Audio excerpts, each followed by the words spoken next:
Hey guys, how's it going? Michael Troy here, and today we're looking at Alpha Flight Afterburn, and this is continuing in my series examining Alpha Flight kind of issue by issue, but I did covered Byrne's run first, my favorite run, issue 1 through 28, and then I'm sort of dissecting it after he left, so I feel like 4 issues at a time. I feel like I remembered that it was like really terrible and I hated it, but it's mostly because Byrne wasn't there. Like, there's some fun stuff throughout here, some cool art combos and different interesting aspects. So I haven't looked at these in years and years and years. I don't think they're collected into any trade, so it's kind of fun to look at it. We've got this great cover here. I don't know who this is, but let's see, June. So that's probably June Bridgman, who did work on Power Pack. She did some things for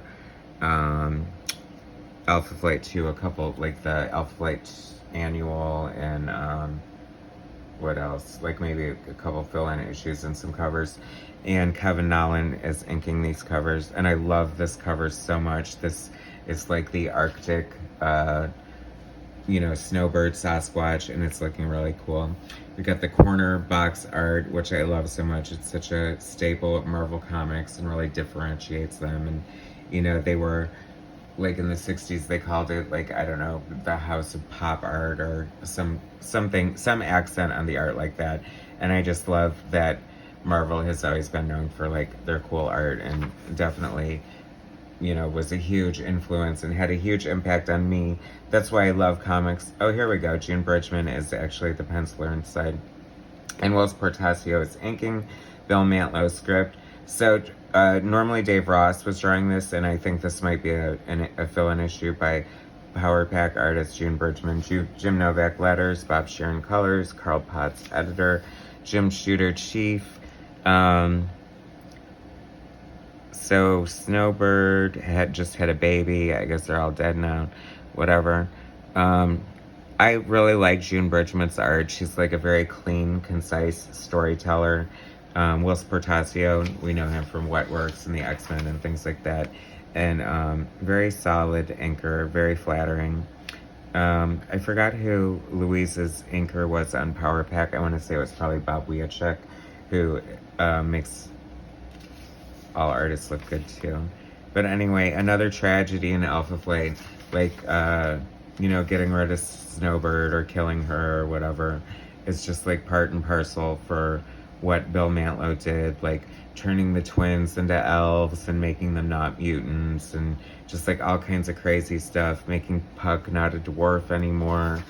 I mean, just really making horrible changes and sort of dismantling and disrupting characters for really no good reason, and then adding boring characters like Purple Girl and making her like the star of the book.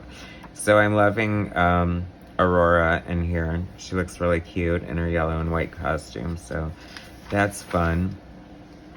And I have to say, I remember when this came out, and it was really fun.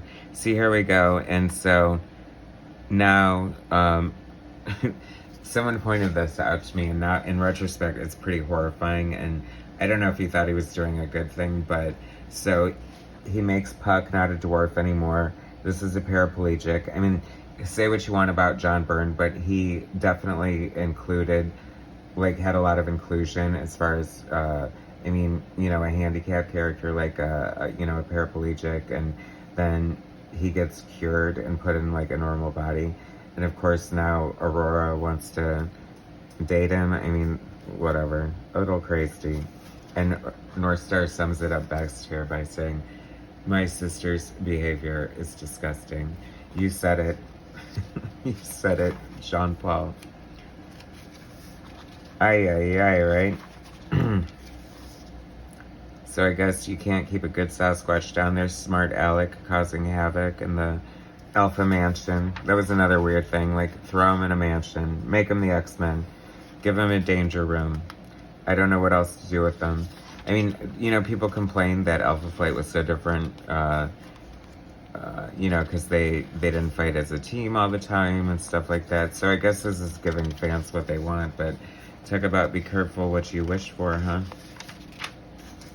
the Nom. I'm not really super into war comics or G.I. Joe or anything like that, but I did get this when it came out for the Michael Golden art, because come on, I would get anything that Michael Golden drew, because he's such a great artist. That's such a great Sasquatch face right there. She really captured like the essence of like a Byrne Sasquatch face. I feel like that's kind of what's missing when other artists draw Sasquatch. It just doesn't look like Byrne that much. We're just gonna ignore that phone ringing in the background, guys, okay? 45. 46. This is a really cool cover, another June Bridgman cover, but this time inked by Terry Austin, so that's really cool because, of course, Byrne, Austin, Terry Austin, famous inker, best inker in the biz, comics legend. And then we have June Bridgman, so I guess she did do a couple issues here.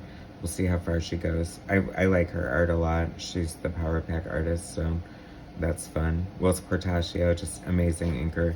So this is frickin', this is just so weird and off the rails. And then he put Wanda, or Walter, in Snowbird's body. And so, I don't know. There's probably transgendered issues with the storyline, I'm sure. I don't know the details, but it just seems wrong somehow. Like, he basically just ruined everything. Like, just put everyone in different bodies, like, cured the handicap. What is he doing? Like, that is so, crazy to me. Aurora, honey, come on, so what if I'm in a woman's body? I am not having it, trust me. Alright. They put up with a lot of BS from her.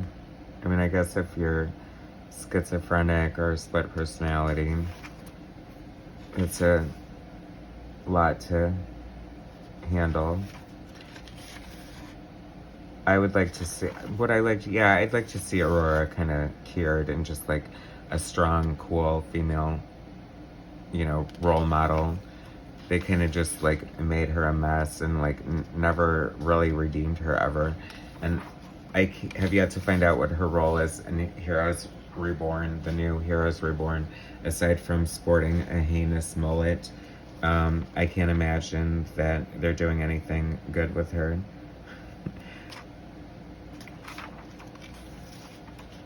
But I'm enjoying this art by Wills Portacio and June Bridgman, so that's fun, right?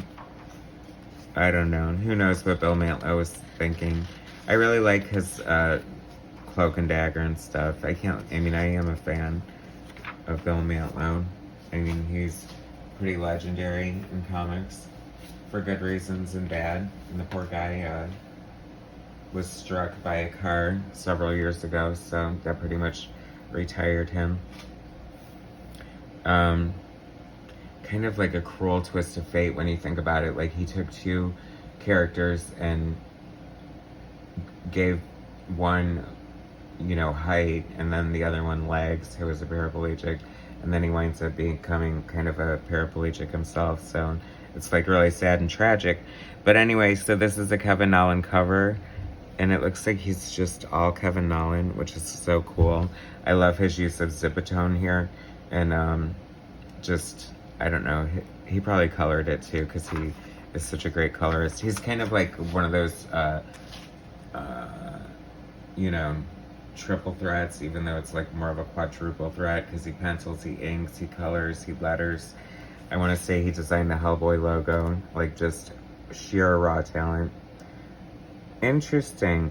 So after being gone forever, Craig Brassfield, I don't know him, but Mike Mignola and Steve Purcell are the pencilers, with Wills Portacio and Terry Austin on inks. So this should be fun to see what we can see. Mike Mignola's art is going to stand out immediately. I'm not familiar with this artist. It looks almost like a John Severin kind of style, which is not a bad thing. This is looking a little like Terry Austin's inks here. clearly we haven't come, oh, I know. This is all coming back to me now because I have a foreign reprint of this, but I mean, it's funny, it doesn't take much to differentiate Mike Mignola, doesn't. I mean, that's clearly Mike Mignola, and so is up his alley with kind of cool that he just came back to do like a few pages of this, and it looks like this is inked by Terry Austin, so very cool.